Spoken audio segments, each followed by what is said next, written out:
Da li ćemo ikad skinuti ove lopove sa vlasti? Šta su sad pokrali? Šta nisu, najnovija krađa ti je za ovaj Expo centar. A jao, da. Za tih par zgrada bit će uloženo preko 100 miliona evra. Kamo sreće da je 100 miliona.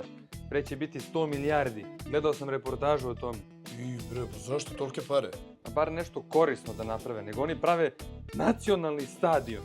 Prave nekakve haletine za onaj Expo i prave obore za stanovanje. Nama ne treba nacionalni stadion. Nama treba nacionalna bolnica i ludnica. Možda je jedino pozitivno što će učestvovati 120 zemalja. Budalo, pa šta ti to govori? Imaš 195 zemalja u Ujedinjenim nacijama. Znači 75 neće da učestvuje uopšte. 75, druže, neće zbog krađe i korupcije. Pa nisam to gledao tako.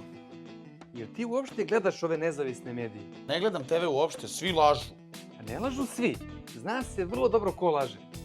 Tačno iz tebe izbija ta neinformisanost. Kako si tako naivan?